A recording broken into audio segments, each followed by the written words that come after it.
Hi, I'm Bob Walker with W.J. Bradley Mortgage Capital, and I'm going to give you an update today on a new program through FHA, which is called the Back to Work program. Now, it came out actually it was announced a couple of months ago, then about a month ago, and now it is in effect.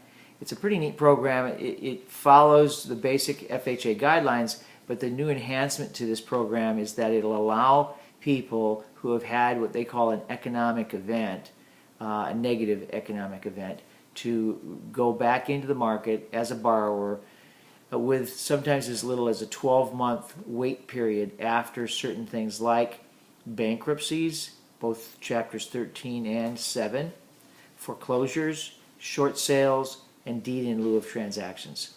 There are some specific, it's not just open to everybody.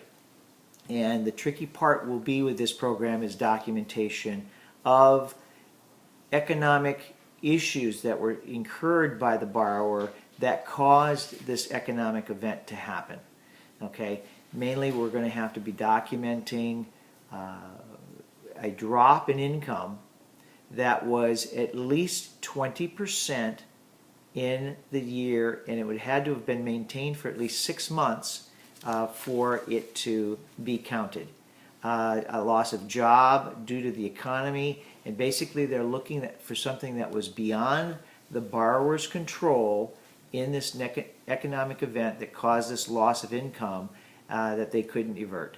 And so therefore they will then look at that. The person has to have had a full recovery from this loss, and their credit will have to be matching the minimum standards for FHA financing.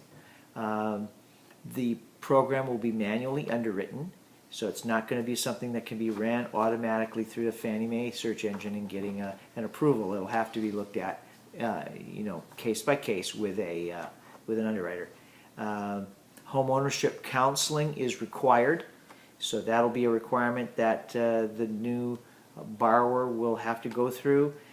Debt ratios cannot exceed 31/43, so that's a little more restrictive than the standard Fannie Mae program.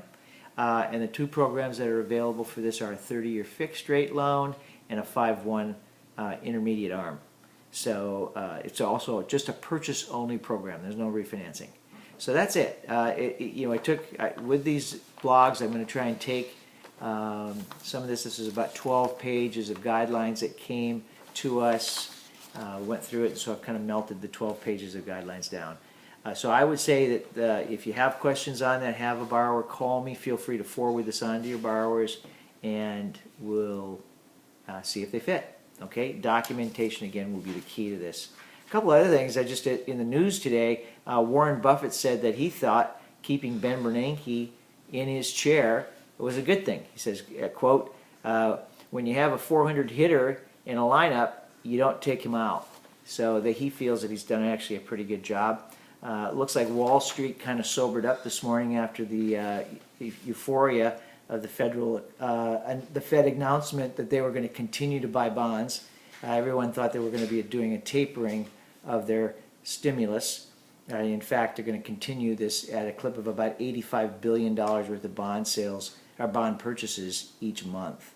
So that sent the market skyrocketing on Wednesday, and then there was kind of a rebound again today. So that was kind of a neat thing that happened. And also, the economy may be better than we think. GDP results came out. Economy's clipping along at about a 2.5% GDP, which is great. European Union looks like they're kind of coming out of their doldrums. Germany's doing much better. China looks like they're going to have a soft landing rather than a hard crash. And there's just a lot of things globally that looks like there's a resurgence afoot here. So housing market looks like it's on a fairly solid base. Just need a little more inventory. And so things are good. Anyway, this is Bob Walker, W.J. Bradley, Mortgage Capital. Thank you.